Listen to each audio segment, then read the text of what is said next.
everyone, Paul here, not at the RoJoBe Music Workshop, but at home. As I'm sure some of you are aware already, here in Thailand we're on full lockdown again, so I'm unable to be at the shop either for customers or for students. But I've not been lazy. I've been keeping myself busy on various projects. There will be other videos coming out soon on some of the other projects that I've been doing.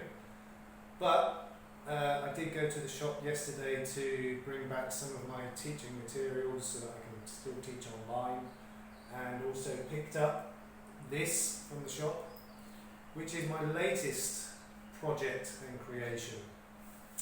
So this is based on a Western instrument called a dulcimer. For those of you who have any knowledge about musical instruments, you'll see it has 3 tuners, therefore 3 strings. Sometimes this is known as a 3-string guitar, although it's not really. So it's based on, as I said, a Western instrument called a dulcimer, which is 3 strings, and it's tuned D-A-D. Oh, sorry. D-A-D. And so this is, as I said, my latest project, which I completed only a few days ago, and it's completely handmade. Apart from the hardware, of course. I mean the tuners, the strings, and the tailpiece, strap button, and here we've got an amplification jack as well.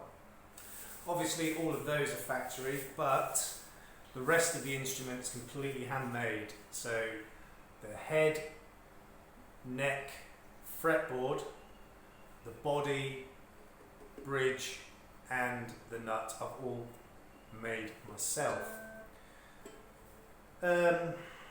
So just to run you through some of the bits and pieces on this. So the neck and the head is all one complete piece of wood, the whole thing. So it's, I'm not sure what kind of wood it is. It's some kind of red hardwood. So using some of my power tools and hand tools, I cut out the basic shape of the neck with the headstock. You'll see, again, any of those of you with any kind of musical knowledge will probably recognise the shape of this headstock. It's the same shape as the Stratocaster guitar headstock, but as you can see, quite a bit smaller. So what I did to get that shape was I just found a headstock outline diagram on the internet, uploaded it onto my computer, and then to a Word document, and it was actual size. It was the actual size of a Stratocaster headstock, and so I put it onto a Word document and shrunk it, and then I printed it on a piece of A4 sticker paper and cut it out around the outline, stuck it on the wood, and with my jigsaw just cut around the outline, and obviously fine-tuned it with sandpaper to get not only the shape but also to bevel the edges slightly so we didn't have sharp edges. And the rest of the neck I basically shaped by hand using rasps and files and sandpaper. It was quite a job, and I'm not sure if you can see, but here where you've got the heel, I actually glued on an extra piece of wood there. You can probably see the joint down here, and then after the glue had set up, that was when I shaped everything. And as I said, that was quite a job doing the neck, and I didn't profile the neck down really thin like it would normally be for 2 reasons. One, it would have taken too long and I couldn't be bothered. But also because of the narrowness of the neck. It's only about It's approximately 2 centimetres from top to bottom. So if I'd have gone too thin this way, there would have been no strength. And even though there's only 3 strings on this instrument, they're steel strings, and it puts quite a bit of tension on the neck. So if I'd have done it too thin, then you would have had the problem with the neck bowing, and in extreme cases, ka-twang, snap. So it's got good strength there, and you won't be able to see it, but looking down the neck, it's pretty straight. It wasn't perfectly straight, and I was planing it and rasping it, filing it, sanding it to try and get it as flat as possible, because I was worried that once I put the frets in, that I would have some of them high, some low, and then you get what's called string buzzing. So when you fret higher up, it touches one of the frets further down. It just, doesn't sound right. But it turned out fine. Because another thing I also did, again, you probably won't be able to see it, but where the neck joins on the body, I angled it slightly so that the neck angles back away from the body, kind of on this plane. Not to that degree, but to show it angles back. And the reason for that is the strings going over the bridge have to be quite high tension, and if you have the neck level, or worst case scenario pointing this way, you get no tension going over the bridge, and it just won't work. So the tailpiece is off an old banjolele, which I still have, but I completely modified it, and this tailpiece was no good for that, but it was ideal for this. So you can see where the strings go through the holes there. I've literally just screwed it into the body at the bottom, along with the strap button as well. And as I said, I've installed a simple pickup as well. Haven't tried that yet, but I'm not sure that's going to be any good or not, I don't know. So the body is octagonal shape. I cut all of these pieces for the sides individually, glued it all together, glued the back on, and I've cut a rather nice pattern into the back, which again was a pattern I found on the internet, downloaded onto sticker paper, stuck it on here, and then I used my router to cut out all of the detail. And if you look closely, it's not perfect. I mean, it's kind of wavy around here and here, here. It's not perfect, but I'm going to come back to that in a minute. And if you look closely on the detail here, some of it's not perfect.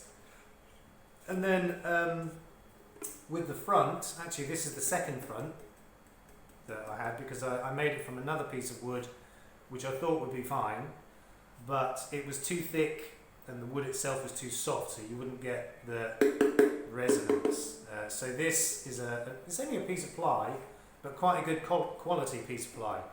And again, it was still too thick, so I took a chisel and literally stripped off 3 layers of ply from the back of this to thin it down. And you can see the design I've got on the front there. Now, rather than doing this with the router, I did actually try a test piece of this wood with the router, and the bit that I'd used to do all of this, obviously, I'd done all this, and it had gone a bit blunt. So I tried to sharpen it, which was pretty difficult because it's only a 3mm bit, 3mm wide. And I tried it on a test piece of this wood, and it just tore it to pieces. So it was absolutely no good. So what I did was I actually took my soldering iron and burnt the lines, the edges, with a soldering iron. Again, the same thing. Found the design on the internet, put it on a Word document onto a sticker paper, stuck it on here, and as I said, the outlines and these lines going down the middle here, I burnt it with a soldering iron, and then this is just acrylic paint, black and white acrylic paint. So the strings I put on are just cheap guitar strings, which I had in the shop. As I said, it's DAD. I won't go into detail of which strings I use, it's not important. And I used some new tuners that I bought recently. So this is basically half of a guitar set of tuners, and you see that nice pretty gold colour, not real gold. These are quite cheap, but they work perfectly well. I mean, they've got the ferrules in the front as well, and they're closed, covered up. I think they look quite nice. But what I was going for when I made this was I wanted it to look handmade. I wanted it to look like I made it in the back room of my shop, which I did, with various hand tools and power tools and various other bits and pieces. And if you look closely, it looks rough, and that's exactly the look I was going for. I want it to look rustic. I want it to look handmade, but still be functional and playable. And that's what I was saying about these edges around here, pretty wonky in places, and some of this as well. For me, that's perfect. That's exactly the look I was going for. And even the neck. I mean, it looks okay that side. This side, you can see. It's got a bit. I cut a bit too deep in there, and I was a bit worried about the strength. But it's fine. It's holding together really well. It holds tuning. It plays well. I have got some other videos on this, which I will be releasing later, probably today or tomorrow, demonstrating me playing it. So I'm not going to play it here. Now the bridge, as I said, it is a handmade bridge. I think it's bamboo because it came off of a traditional Thai instrument that I've got. Excuse me. Again, which I also completely rebuilt, refurbished, changed it. In actual fact, that I've also turned into a dulcimer, the same as this, but it's a longer neck, but it's still the same fret scale. So this bridge is off of that instrument, and I've cut it down and shaped it. There was originally grooves here as well for the strings, but I've cut the shoulders down to make it look like it was supposed to be. And I've also gone with what we call a floating bridge, so it's not fixed to the body. You can slide it up and down. Now, the reason for that's the same as banjos and banjoleles, and mandolins for that matter. The reason for that is intonation. What's intonation? Well, it's when you pluck a string, that's a D. So when you fret it halfway up the neck, which on one of these is the 7th fret, on any other musical instrument is the 12th fret, halfway up the neck, you should get the same note but an octave higher on all of the strings. Okay, so that's a D. Wait, sorry, can't do it that way around.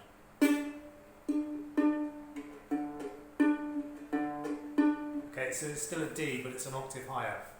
Now, if it's sharp or flat and your bridge is fixed, you can't change it. With a floating bridge, if it's if when you fret it halfway up here, the note is not quite an octave higher, it's a bit flat or it's a bit sharp, you can move this bridge slightly backwards or forwards to adjust that intonation and get it perfect. Okay, so enough rambling. As I said, this is my latest project. I'm really quite pleased with this. I'm happy the way it's turned out.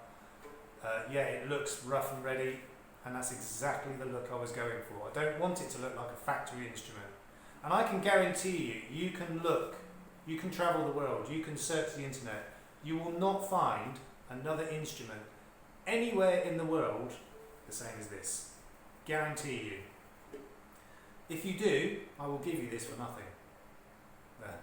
If you can find one anywhere in the world, okay, physically or on the internet, exactly the same as this, I'll give it away. I guarantee you won't. I mean, that's when I build instruments. I build quite a few instruments: ukuleles, kalimbas, canjos, and this. And no two of them are the same, and they're all unique. They're my own designs. You know, this is not my design, neither is this, but you know, it's my take on them.